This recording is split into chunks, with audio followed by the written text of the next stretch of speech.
جوانی کی زندگی میں انسان کو کیا کیا کرنا چاہیے اور کن کن چیزوں سے اپنے آپ کی حفاظت کرنی چاہیے، اس سلسلے میں ابھی تک جو گفتگو ہوئی اس کا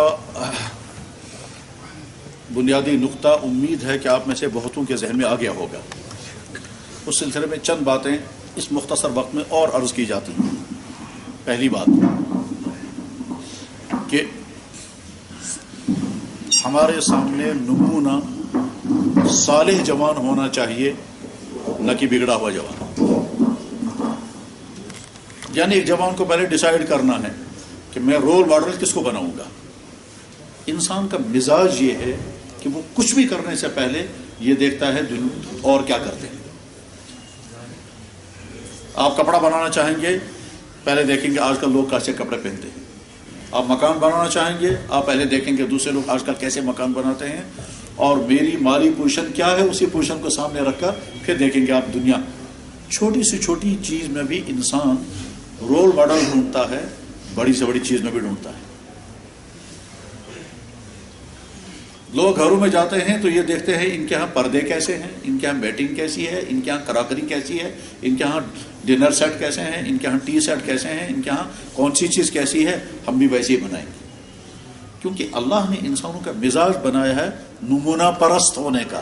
نمونہ سامنے رکھ کر میں بھی ایسے کروں گا، فلاں لڑکا ایسا کر رہا ہے میں بھی یہی کروں گا، فلاں لڑکے نے ایسا کیا ہے میں بھی یہی کروں گا، آج کل اس چیز کی ٹرینڈ ہے میں بھی یہی کروں گا۔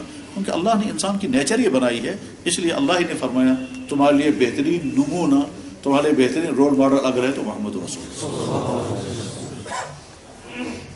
چنانچہ اللہ کے نبی علیہ الصلوۃ والسلام کے بعد سب سے بہترین نمونہ اگر انسانوں کے لیے کوئی ہو سکتے ہیں تو صحابہ، اور صحابہ کے بعد کی شخصیات۔ اب دیکھ لیجئے، محمد صلی اللہ علیہ وسلم نے 17 سال کے جوان لڑکے کو پوری فوج کا کمانڈر بنا دیا، اور انہوں نے اپنی ذمہ داری کامیابی کے ساتھ پوری کی۔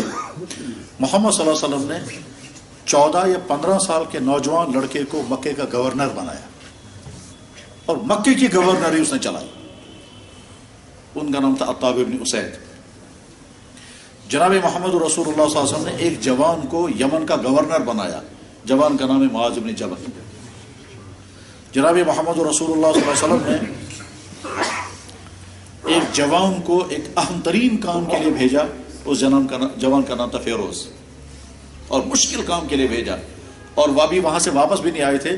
یہاں محمد صلی اللہ علیہ وسلم نے اعلان کر دیا فاز فیروز، فیروز کامیاب ہو گیا۔ یعنی جس کام کے لیے وہ گئے تھے اس کام کو کرنے میں وہ کامیاب ہو گئے، تو وہاں سے واپس نہیں آ رہے تھے، ابھی پہنچ نہیں پائے تھے، اور حضور دنیا سے رخصت ہو گئے۔ تو حضور نے دنیا سے رخصت ہونے سے پہلے فرمایا فاز فیروز، فیروز تو کامیاب ہو گیا۔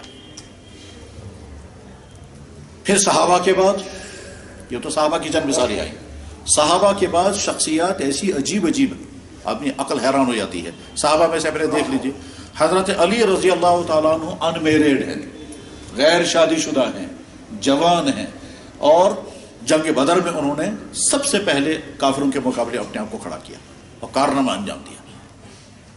اس عمر میں ہمارا نوجوان، اس کو ابھی استنجا کرنا بھی نہیں آتا، حضرت علی رضی اللہ تعالیٰ۔ اس کے بعد حضرت علی کا نکاح ہوا حضرت فاطمہ کے ساتھ۔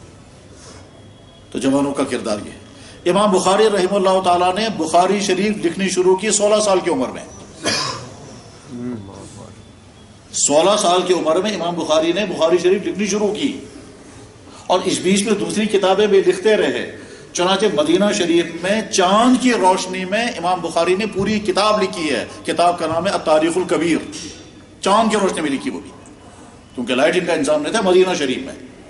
اور جو بخاری شریف جس نام سے وہ مشہور ہیں، وہ تو امام بخاری کی ایک کتاب نہیں ہے، امام بخاری کی بہت کتابیں لکھی ہوئی ہیں، ان میں سے سب سے مشہور ہے، اس کتاب کا اصل نام ہے الجامع الصحیح المختصر المسند من امور رسول اللہ صلی اللہ علیہ وسلم و صفاتہ و ایامہ۔ یہ ہے نام اس کتاب کا، جس کتاب کی وجہ سے امام بخاری پوری دنیا میں مشہور ہیں، وہ ایک کتاب ہے۔ تو وہ کتاب 16 سال کی عمر میں سٹارٹ کی، 32 سال کی عمر میں کمپلیٹ ہوئی، اور غیر شادی شدہ۔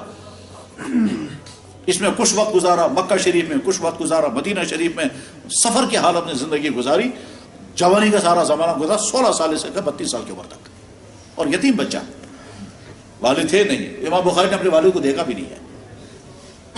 امام بخاری کا نام ہے محمد، ان کے والد کا نام تھا اسماعیل، دادا کا نام ہے ابراہیم، پردادا کا نام ہے مغیرہ۔ مغیرہ مسلمان بنے تھے، اس سے پہلے وہ لوگ مجوسی تھے۔ تو امام بخاری نے اپنے والد اسماعیل کو دیکھا بھی نہیں، والدہ نے تربیت کی، 4 سال کی عمر میں پڑھنا سٹارٹ کیا، 11 سال کی عمر میں اپنے استاد کے سامنے سوال کھڑا کیا، آپ نے حدیث غلط بیان کی۔ کہاں ہو رہی ان بچ 11 سال کی عمر میں، 16 سال کی عمر میں اپنی والدہ کے ساتھ اور اپنے بھائی کے ساتھ حج کرنے کے لیے گئے، والدہ اور ان کے بھائی واپس آ گئے اور یہ وہی مکہ شریف میں رہے۔ 16 سال کی عمر میں بخاری شریف لکھنی سٹارٹ کی، 16 سال کی عمر میں سٹارٹ کی، 16 سال لگ گئے مکمل کرنے میں، اور کردار اتنا پاکیزہ تھا کہ پہلے 2 رکعت غسل کرتے تھے، پھر 2 رکعت نماز پڑھتے تھے، پھر 1 حدیث درج کرتے تھے، پھر غسل کرتے تھے، پھر 2 رکعت نماز پڑھتے تھے، پھر حدیث درج کرتے تھے۔ 16 سال کی عمر میں کمپلیٹ ہو گئی، تب پھر واپس جب آئے ہیں پھر پورا بخارا انتظار تھا استقبال کرنے کے لیے، پورے بخارا میں پھر استقبال کیا گیا، پھر ہزاروں لوگوں نے انہیں وہ کتاب پڑھی ہے۔ ادھر سے اسی بیچ میں مدینہ شریف میں چاند کی روشنی میں انہیں کتاب لکھی ہے التاریخ الکبیر کے نام سے، جوانی کا کردار یہ ہے۔ بر صغیر میں اسلام داخل ہوا ہے، 17 سال کا نوجوان لڑکا تھا محمد ابن قاسم، وہ فوج کا سربراہ کا داخل ہوا ہے اور کشمیر کے نزدیک تک پہنچے تھے، ملتان تک پہنچے۔ جوانی کا کردار یہ ہمارے لیے رول ماڈل۔ آپ میں سے جو بھی جوانی کی زندگی گزار رہا ہے وہ یہ نہ دیکھیں آج کل فلم اسٹار کیا کر رہے ہیں، وہ یہ نہ دیکھیں آج کل کرکٹر کیا کر رہے ہیں، وہ یہ نہ دیکھیں کہ آپ کے کھیل کے میدان میں لڑکے کیا کیا ہیں اور ان کے وہ کون سے سکن ٹائٹل نہیں، آپ یہ دیکھیں آپ کا کردار کتنا رول ماڈل اپنے لیے شخصیات کو بنانا چاہیے، نہ کہ برائیوں میں پھنسے ہوئے انسانوں کو، گندگی میں ڈوبے انسانوں کو۔